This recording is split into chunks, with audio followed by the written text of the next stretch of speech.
Seguimos contigo en Vivencias de Fe, compartiendo el testimonio en la vida de Amaury Pérez, un hombre, el negro, cariñosamente el negro, Amaury, o el mimo, porque le sirve a Dios con esa arte. Me reía contigo, Amaury, porque me decías, me siento extraño porque parece que estás acostumbrado a comunicarte sin palabras. Sí, o sea, Te estamos poniendo a hablar aquí, ¿eh? sí, así es. De hecho, me siento un poquito nervioso, tengo que ser sincero. Aunque sí que eso no se dice, no hay problema. Y es porque aunque usualmente yo estoy frente a personas, pues estoy de mimo, estoy en silencio y cuando me pongo en el personaje, pues cambio. Ya no soy una persona insegura, porque estoy seguro de lo que estoy haciendo en ese momento. Y ahora como que... Yo necesito que tú me des un cursito la de verdad, mimo, porque yo en mi casa, mi esposa lo sabe, pongo canciones del Señor y me pongo a gesticular y a tratar de expresarlo, pero me han dicho, quizás tú des para mimo. Vamos a ver si tú haces algo conmigo sí, claro, y yo me puedo. entrenas. Me contabas que vienes de una familia formal, tradicional, de valores, donde todo parece que iba muy bien. Eras como un joven modelo, te tocó ser el mayor Así de es. una familia formal, ser el mayor, o sea que cogiste tu Cogí mi pela. disciplina. Entonces tiene dos hermanos varones, una hembra de la casa y una hermana mayor. Así es, sí. Qué bueno, un saludo a todos esos hermanos. Pero creo que a los 15 años, ese joven que crece en una familia formal, feliz, digamos bien portado, eras un bien portado, Así es, sacaba sí. buena nota en conducta. Sí, claro. Entonces, pero parece que esa conducta a los 15 años, algo pasó en tu vida Sí, así es. que cambió las cosas. Sí, tú sabes que a esa edad es una edad un poquito, aunque nosotros éramos educados y cosas así, esa es la edad como que uno empieza como a creerse hombrecito. Y ya a esa edad, pues, aunque yo seguía siendo un poco, pues, seguía siendo un niño educado, me tocó, pues, vivir la primera experiencia amarga de una familia, que era la muerte de un familiar. Y lamentablemente ese familiar fue mi abuela. Mi abuela murió a la edad de que yo tenía Con 15. la que tú dormías, Claro, con la que hacías el rosario, así es. con la que había una fusión muy especial Así, entre tu la que me abuela y mostró tú. a Jesús, la que me enseñó a Jesús, porque yo hice primera comunión y todo lo hice gracias a ella. Y yo no comprendí eso, yo no tenía la capacidad mental, digamos, el conocimiento suficiente para entender el por qué Dios me había llevado a mi abuela. ¿Por qué a ella? Una mujer tan buena, una mujer, una santa de Dios, una mujer que en toda mi vida crió a 7 hijos ella sola. Te llegó el vacío sin estar preparado. Así es, yo no estaba preparado y lo que pasó en mí es que yo empecé a sentir algún tipo de rencor, sin querer, hacia Dios y hacia todo. Y me volví a una persona totalmente contraria a lo que era Te anteriormente. quedó tu cama vacía, con quien dormías, no tenías con quien hacer el rosario y se dan esas pérdidas que son tan difíciles y a ti que nos ves y nos escuchas, a veces hay pérdidas, hay duelos que no se resuelven tan fácil, pero parece que además de la pérdida, en medio del dolor, en tu familia turbada, porque la abuela imagino que era especial para muchos, aunque tú eras de su predilección. Así es. Pasó algo que te hizo sentir, además de vacío y triste, que te hizo una carga que llevaste durante muchos años. Sí, fíjate que pues de la forma en que murió mi abuela, pues surgieron algunos comentarios y alguien pues hizo un comentario que no debió de hacer y yo lo escuché. ¿Sabes En medio del dolor. En medio del dolor yo escuché ese comentario y eso me hizo sentir que yo era el culpable de la muerte de mi abuela. Y esa mentira estuvo viviendo dentro de mí. Se hizo verdad en tu corazón. Se hizo verdad en mi corazón. Como que tú cargabas con la muerte del ser que querías tanto. Así es, así es. Y aprovecho tu dolor y lo respeto y valoro tu honestidad y tu transparencia para a ti padre, a ti madre, familia, si tienen a alguien enfermo, si alguien ha muerto, muchas veces en medio del dolor no lo sabemos manejar y buscamos culpables. O un médico, una gente que estaba ahí.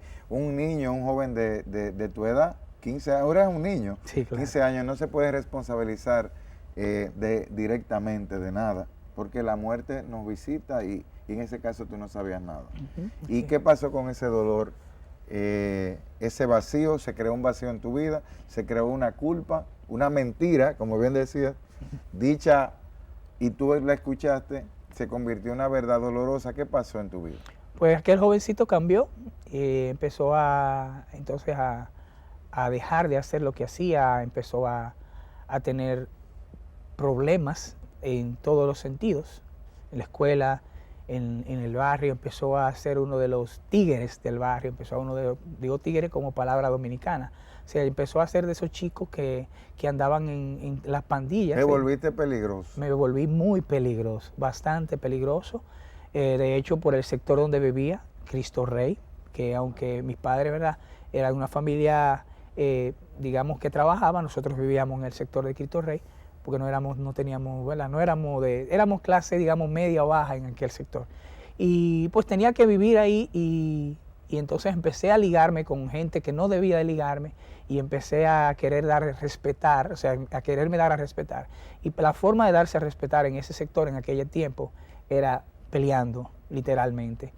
Entonces empecé a lidiar con personas que tenían este tipo de problemas, tenían problemas de droga, tenían problemas de alcohol, que aunque yo en ese entonces todavía no lidiaba con esos problemas, el principal problema mío era el mal genio y ese tipo de pleitos y de riñas callejeras y cosas así. De hecho, en varias ocasiones tuve pleitos en una que yo estoy aquí. Integrante de conductas disfuncionales, agresividad, claro, violencia. Claro. Cuánta violencia que vivimos hoy en día y muchas veces la violencia es un dolor que no se sabe comunicar. Así y entonces entraste en conductas disfuncionales, en problemas, así es, vicios, conductas sin límites. Así es. ¿Y qué pasaba con tu familia mientras tú te pasas de ser el muchacho formal a ser el muchacho peligroso del barrio? ¿Estaban conscientes o no se daban cuenta de hasta dónde habían llegado? Tú sabes que mi cambio, entonces yo empecé mi madre al fin, empezó a preocuparse. Y mi padre, como todo padre, entonces empieza a tratar de guiarme por donde tenía que guiarme y por eso empiezan entonces los problemitas de comunicación entre mi padre y yo. Y mi madre pues diga rezando más que otra cosa. Y pues ellos, por más que ambos hacían sus respectivos trabajos como padres, pues yo seguía de mal en peor, de mal en peor. Ya las peleas se convertían. ¿Tuvieron algún final lamentable, alguno de esos con los que tú compartías? ¿Hubo historias tristes? Quizás muchos no lograron salir de ahí. Sí, de hecho mi mejor amigo lo mataron. Lo mataron luego de un juego de baloncesto, porque también yo jugaba baloncesto. ¿Perdiste tu mejor amigo? Perdí mi mejor amigo. O sea que fuiste de pérdida en pérdida. Así es. Ya tenía unos años más, ya eran más de unos 18 años. Y luego de un juego, un partido, un fanático al fin, por eso no soy fanático de nada yo, del público, una pistola le dio un tiro a él porque ellos habían ganado y él era un fanático del equipo contrario.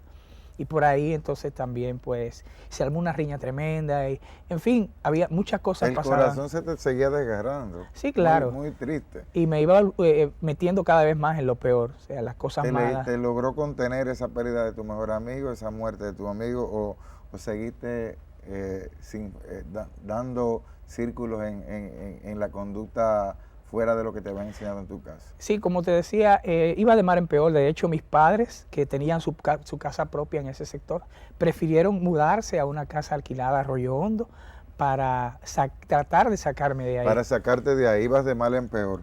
Nos vas a seguir contando de cómo pasando de mal en peor vuelves a estar mejor luego de esta pausa. No te muevas, sigue aquí en Vivencias de Fe.